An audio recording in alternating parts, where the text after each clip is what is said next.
أهلا بكم في الحلقة الثانية من سلسلة وجها لوجه من برنامج مقتطفات روحية. في السلسلة دي بنغوص أعمق في الحضور الإلهي، مش مجرد كلام أو معلومات، لكن لقاء حقيقي شخصي مغير، لقاء مع ربنا وجها لوجه.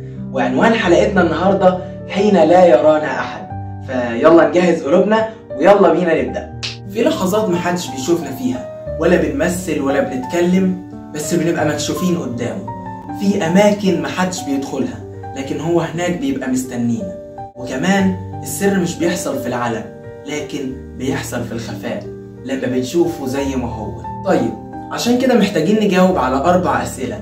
يعني إيه أكون معاه لوحدي؟ وليه اللقاء في الخفاء مهم؟ وليه ربنا قال ادخل مخدعك واقفل بابك؟ ورابع سؤال والأخير وهو ليه دايما بنهرب من اللحظة اللي بنقابل ربنا فيها في الخفاء؟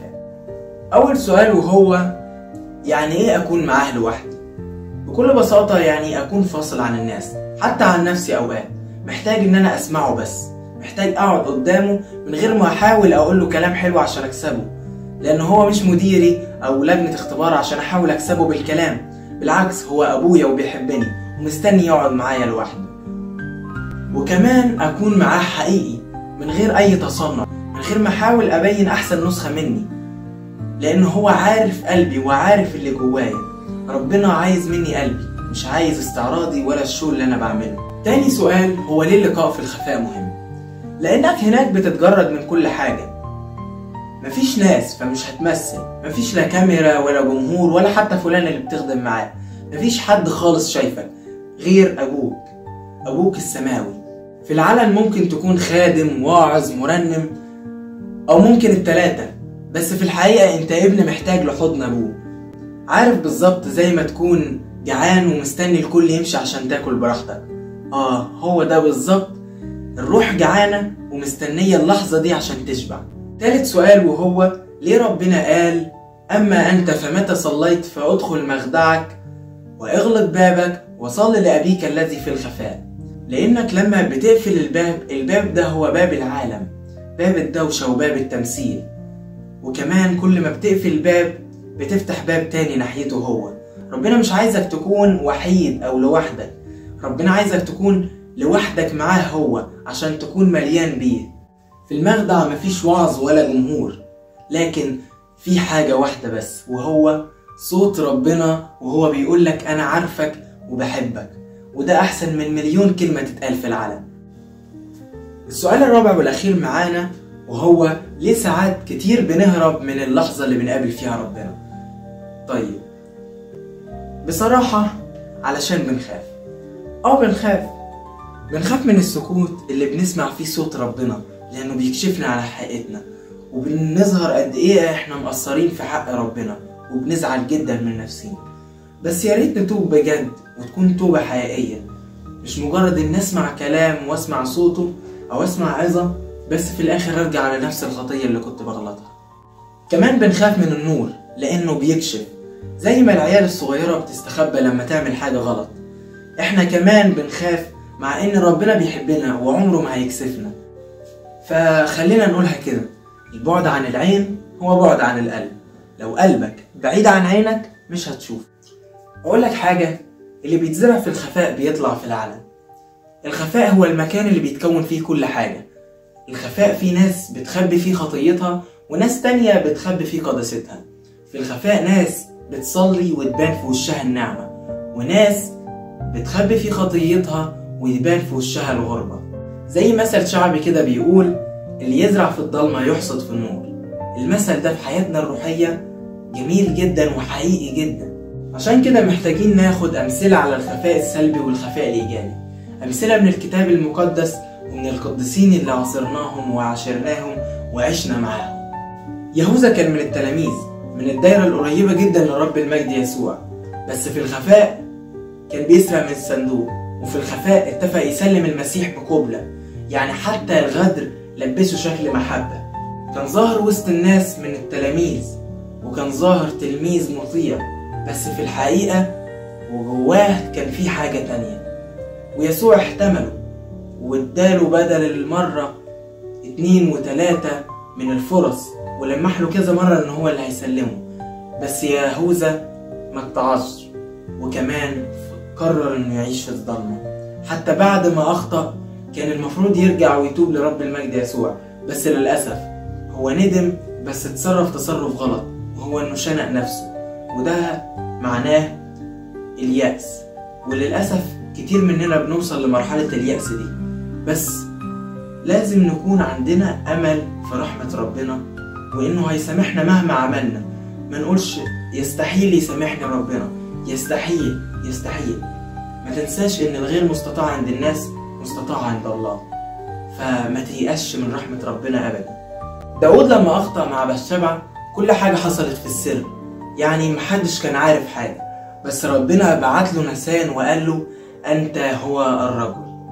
ساعتها كل حاجة اتكشفت وكل الناس عرفت، بس ربنا هنا مش كشفوا عشان يفضحوا، لكن كشفوا عشان يطهروا ويخلصوا.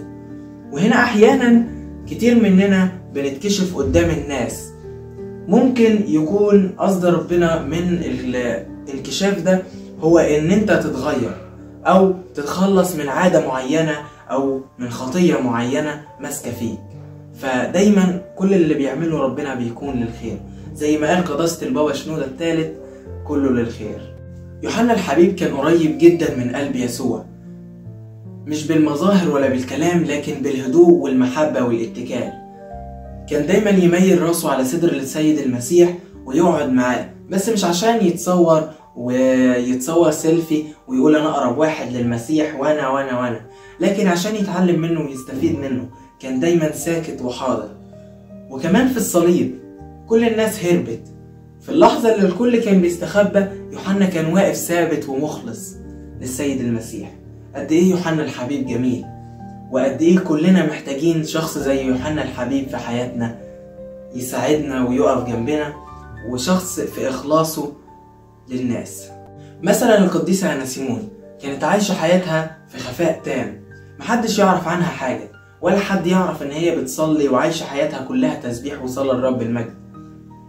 بس في نفس الوقت السماء كلها كانت شايفاها. وكمان القديسة أناسيمون قبلت اللي محدش يقدر في وقتنا الحالي يتقبله. القديسة أناسيمون قبلت ان يتقال عليها عبيطة وهبلة ومجنونة. هل في حد فينا يقدر يستحمل ان يتقال عليه كلمة زي كده؟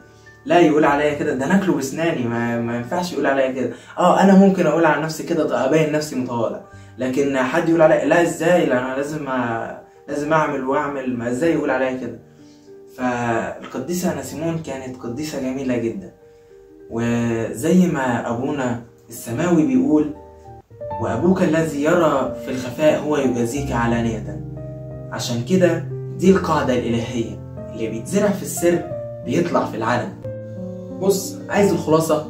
في الخفاء في ناس بتسرق من الصندوق، وفي ناس بتميل على صدر المسيح عشان تسمع منه كلمة. في الخفاء ناس بتسلم وتبيع المسيح، وفي الخفاء برضو ناس بتتحمل أي حاجة تتقال عليها عشان خاطر اسم المسيح. في الخفاء بتبان الهوية الحقيقية. عشتك في الخفاء هي اللي بتبين صورتك قدام السماء وقدام رب المجد يسوع. بص، لو مفيش حد شايفك هو شايفك، لو محدش مهتم بيك وحاسس انك انت مش مهم فهو شايف فيك كنز.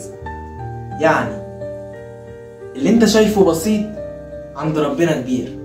لو انت شايف ان انت لو وقفت صليت دقيقة ربنا بالنسبة له دي وحشة فانت غلطان. لو وقفت صليت دقيقة لربنا من قلبك فدي احسن من ساعة بيصليها واحد مش حاسس بالكلام اللي هو بيقوله ومش حاسس انه عايش مع ربنا بجد. فابتدي النهاردة، ارجع للخلوة، ولو هتدخل تاخد خلوة 5 دقايق، خلوة 5 دقايق بس تقعد مع ربنا. ما تستهونش بالحاجات البسيطة دي، لان الحاجات البسيطة دي هي اللي هتبدأ واحدة واحدة تكون علاقتك مع ربنا. افتح انجيلك، مش لازم تقرأ عدد اصحاحات كبير، لكن ممكن تقرأ آية واحدة بس وتسمح لربنا يكلمك من خلالها. عايز الخلاصة؟ آخر كلام، فحاول انك تكلم ربنا وتعمل عشرة معاه. حاول انك تبني علاقة قوية متينة بينك وبين ربنا، لان علاقتك مع ربنا لو مبنية على الصخر محدش هيقدر يهزها نهائي. الخفاء مش ضعف، بالعكس ده المكان اللي هتتكون فيه قوتك الحقيقية. وتأكد تماما ان اللي بتزرعه في الخفاء يوما ما هيطلع في النور، لان ربنا هو اللي قايل كده. النهاردة انت مع ربنا. اوعى تستهين ابدا بوقت الخلوة وتقول ده حاجة ملهاش لازمة، لان دي اللي هتبدأ فيها علاقتك مع ربنا وانت بعيد عن العالم، بعيد عن الوعظ. مش لازم كل حياتك تكون وعظات، ممكن تسمع صوت ربنا. في ناس كتيرة بتسمع وعظات بس ما تعملش بيها، وللأسف بقينا نحب نسمع وعظات كتير، نسمع وعظات كتير، نسمع وعظات كتير، ونتباهى بكده وانا بسمع وبسمع وبسمع. طب بتعمل بالوعظات دي؟ يعني مثلا انت خدت وعظة النهاردة عن فضيلة المحبة، طيب انت بتحب الناس؟ بتحب فلان؟ ولا لسه برضو بتكره كذا وبتكره كذا، وفلان اللي انت متخانق معاه بقالك وقت ومش عارف مين ومين ومين؟ فلا، اسمع عظات قليل، مش بقولك ما تسمعش، اسمع عظات قليل واعمل بيها. سمعت عظة عن فضيلة، اكتسب الفضيلة ودور على عظة كمان، ودور على وقت تقعد فيه مع ربنا. ما تقوليش مفيش وقت، لان اكيد في وقت. هل يعني انت مثلا عندك وقت تقعد على الموبايل وتقعد تتصفح على السوشيال ميديا وتقعد تسافر وتروح مش عارف فين، وانا رايح عندي شغل وعندي مذاكرة وعندي كذا وعندي كذا، مش فاضي تقعد مع ربنا؟ لو دقيقة في اليوم بس تقعدها مع ربنا، هو مش عايز اكتر من كده. فمش عايز اطول عليكم اكتر من كده، واحب اقول لكم ان كده الحلقة التانية من سلسلة وجها لوجه بعنوان حين لا يرانا احد تكون خلصت من برنامج مقتطفات روحية. واحب اقول لكم هتوحشوني في الحلقة الجاية، وسلام.